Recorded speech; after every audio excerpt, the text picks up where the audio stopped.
Hello, welcome to One on One with Jane. I'm your host, and today I have Tony Pitek on my show. Welcome. Thank you. You're welcome. So, he's actually a comedian, and I actually met him at Joey's Comedy Club in Livonia, Michigan. This is probably about 4 or 5 years ago, and I went up to him and started speaking to him. I was like, oh, he's probably a comedian, and I thought I'd invite him to my show. So what got you into comedy? Just like making people laugh. Thought I could do it, gave it a shot, I was able to do it.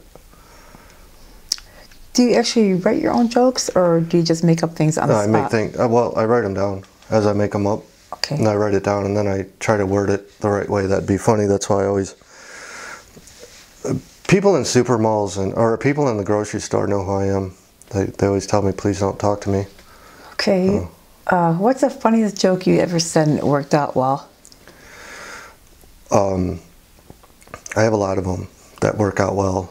The babysitting one did work out well. That one's always goes all the way, where I sing Wheels on the Bus with a bunch of kids, you know, and I pretend I got a bunch of kids around me, and I tell you this is how it's going to be, because I'm always looking for work, so I'm always asking, is anybody hiring? That's usually how I open up.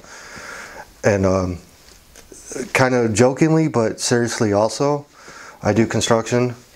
Well, going back to that joke, when you actually open up with that joke, do you actually get hecklers that way? Hecklers?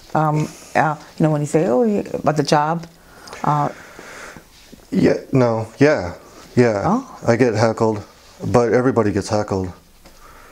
What I do when I get on stage, I actually, it's funny because I go blind. I don't see anybody anymore. Did that actually, did you still decide to do comedy regardless if you got heckled or not? Or is that how it happened? Or, for example, some people, like, I'll give you an example. When I started doing comedy years ago, one guy put me down left to right at Mark Ridley's in Royal Oak, and when he did, I backed away and I started crying. This is years ago, and some guy came up to me and said to me, don't worry about what he said, just keep going regardless, you know. But my first time I did comedy, I did a hell of a job. Everybody enjoyed the laughs. But did anyone ever put you down so much and heckle you that you decided to stop? Some people do stop, or they just move on regardless. I guess I'm better than I thought, because that's never happened. But I have had very quiet where I heard crickets. Oh, okay. And they were funnier than I was. They were. So do you think you were actually shy before in the past? That's what got you into doing comedy, to crack a joke? Yeah, I was very shy. Okay. Did you know since you're a kid that you wanted to do comedy? Were you the center of attention? I knew when I was a kid I loved performing, but I was afraid of people. Okay. Like if I went up to you and said, boo, would you get scared? Yeah. Oh, you didn't get scared now. Okay. So, say another joke that actually works well. Well, like just little one-liners.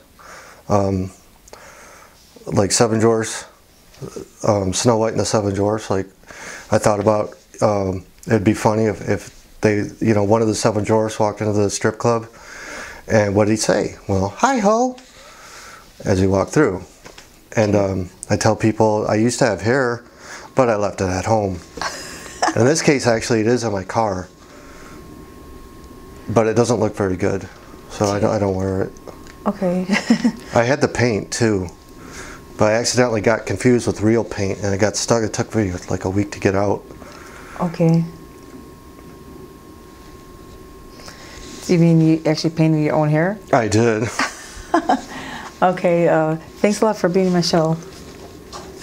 Tune in, everybody, to One on One with Jane.